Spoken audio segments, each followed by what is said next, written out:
7. The Mad King. It wasn't long after the confrontation with the detective before a social worker appeared. She was a small, round woman with dark circles under her eyes and a pen stuck in her bun. She blinked at BERI owlishly through 2 big glasses, as if she'd never seen anything like him. And to be fair, she probably hadn't. She sat in the same chair the detective had vacated, with a slightly nervous smile and an absent pat to her hair. None of these people believed he was who he said, but their mannerisms certainly implied they thought he was someone. BERI asked, "Are we under arrest?" The woman frowned, checking her notebook as if she had missed some vital piece of information. "Is who under arrest?" He reached up to pinch the bridge of his nose, struggling, not for the first time tonight, to keep his composure. "Am I under arrest?" "Oh, I have no idea," she said. "My name is Lindsay. I'm a social worker for the hospital. I'm here to do your mental health evaluation. Will you confirm your name, please? For HIPAA." He didn't bother to ask what HIPAA was. He didn't actually care. He dropped his hand to answer her questions. Finally, he thought, someone to determine I haven't lost my mind. "Beriani Quintinar." Lindsay looked down at her notebook again, with the same bewildered expression. "That's not what it says on your chart," BERI sighed. "High King Beriani of Royal House Quintinar, ruler of the 3 kingdoms and Lord of Avalon." "There we go." She ticked a box with a second pen. She must have forgotten where she'd stashed the first one. It was the sort of thing Katie would do, though he suspected in Lindsay's case it was less because she'd run out of Ritalin than due to exhaustion and overwork. He softened toward her. Lindsay nodded decisively. "That's quite a mouthful. I can see why you started with the short version.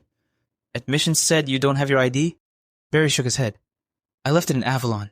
This was a very last-minute excursion." Lindsay kept her expression so still, she might have come directly from the Sealy court. "The chart says you got here by magic.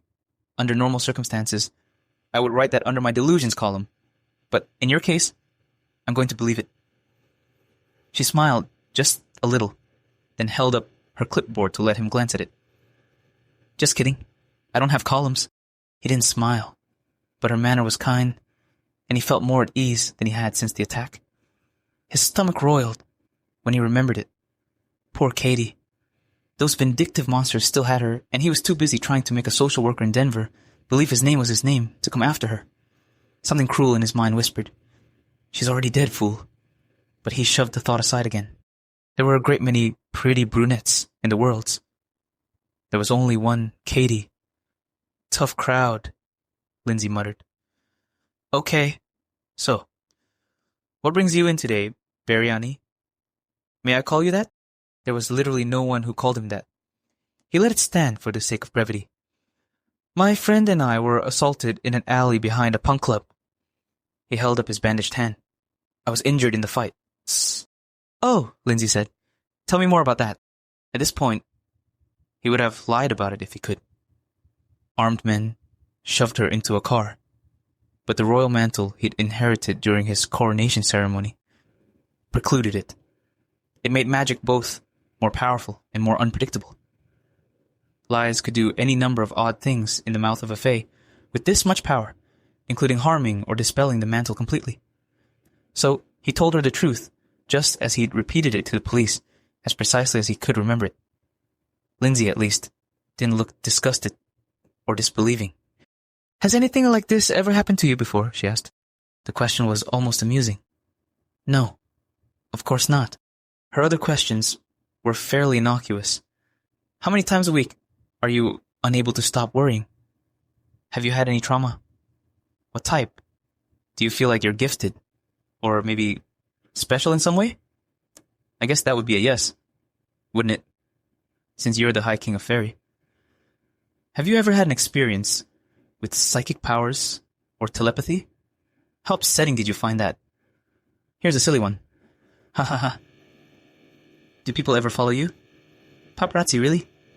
Well, that makes sense if you're the High King of Faerie, Tihi. I imagine that's upsetting. Would you agree with that? How do you sleep? Oh, goodness. Every night? Why do you think that is? Stress? Each time, she made some note on her uncolumned page with her second pen. Last one. Lindsay's voice throughout the conversation had been calm and kind, and it didn't change now. Do you ever think about hurting yourself or others? BERI raised both eyebrows. We'll tell you the same thing we told the police. We killed 2 of our attackers, and the rest took the bodies when they left. For the first time. Lindsay looked surprised. Oh, you actually killed someone? Today? Today, BERI agreed. Okay. A subtle frown knelt between her eyebrows. Have you ever killed anyone else? BERI leaned back to study her more closely, an unpleasant mixture of shame and guilt swirling in his belly at her question. What was she about? Of course. We were king during the Ogre War. We executed both Seasons and the Lord of the Host, among others. It's fairly common knowledge. Lindsay nodded, writing on her notepad again. Okay. I think those are all the questions I have for you, Beriani. Thank you for your help. He flinched, clenching his jaw over an offended exclamation.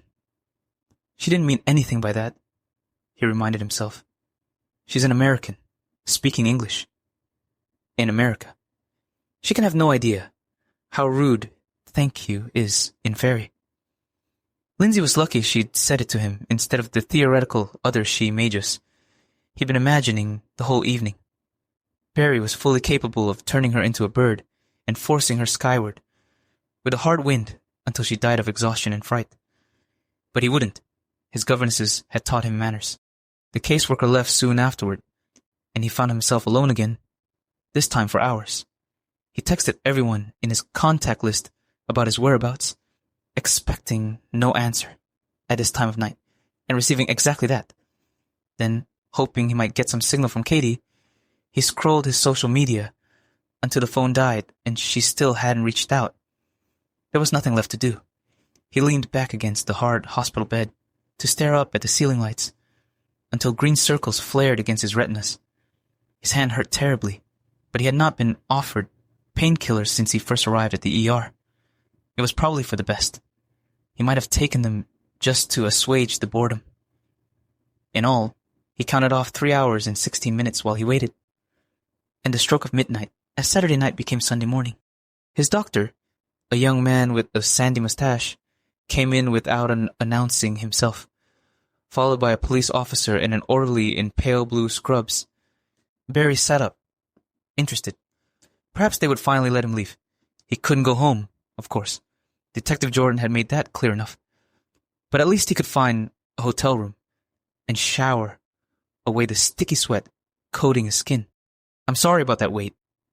The doctor was too busy examining the chart in his hand to meet BERI's eyes. It took a while to find you a bed. A bed? BERI frowned. What do you mean? The doctor finally looked up.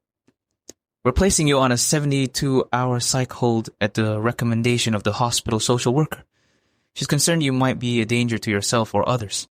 BERI stared. This wasn't happening. This couldn't be happening. He opened his mouth, but no sound came out at first. Finally, he managed. On whose recommendation? On Lindsay's. That little traitor. We should have turned her into a bird, after all. The doctor and the orderly exchanged conversational glances. BERI's stomach abruptly sank. He had a vivid, terrible feeling this trip was about to go even further south than it had thus far. The doctor said, Sir, I've written you a prescription for some medicine that's going to help you feel like your old self in no time, all right? Just a little liquid suspension. You don't even have to swallow a pill. Slowly, carefully enough that he hoped not to cause alarm, BERI slid off the hospital bed in preparation. No, we will not accept drugs of any sort. I understand why you feel that way. The doctor made a subtle gesture to the police officer behind him, who leaned past the cubicle's sliding glass door to gesture outside it. But this is going to make you feel much better. We seriously doubt that. The orderly surreptitiously circled around to BERI's left side. Stay where you are. We will be leaving this hospital tonight. In a calm, reasonable tone, the doctor said, We just want you to spend a little time in a safe place where we can make sure you aren't in danger. The medicine is just to make you feel calmer. The police officer pushed the sliding glass door all the way open, leaving a gap almost large enough to drive a car through.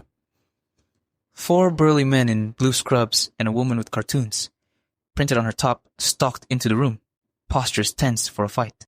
BERI's heart picked up speed as they approached. The woman's crepe-soled shoes squeaked on the floor. They were too close. There was no time for evocation. Defense would be inborn spells, quick and dirty. He drew magic in with a breath, pulling in a breeze hard enough to ruffle the clothes of the approaching staff.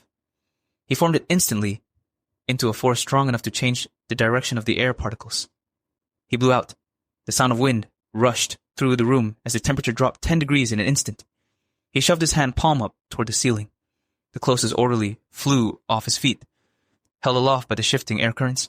The orderly screamed. The doctor shouted, "Natalie, ring it." BERI had just enough time to notice the shiny metal handbell. The nurse lifted before it pealed out a clanging, brassy tone. The strength of his magic abandoned him all at once, leaving him hollow and gasping. The orderly tumbled back onto the tile with a sickening crunch and another scream. This time, one of pain instead of fear. Steel bells, BERI thought, dismayed. They'd come prepared. He didn't have time to register what was happening before the orderlies rushed him. He was flat on his back on a gurney, a man on each limb and one holding his head before he had the chance to resist. Someone shouted. The doctor hurried forward with the glinting hypodermic needle in his hand. That deadly bell chimed, over and over and over, ringing with the frantic strength of the nurse's fear. When the doctor stabbed him in the thigh, BERI had just enough time to be grateful the needle was titanium before he lost consciousness.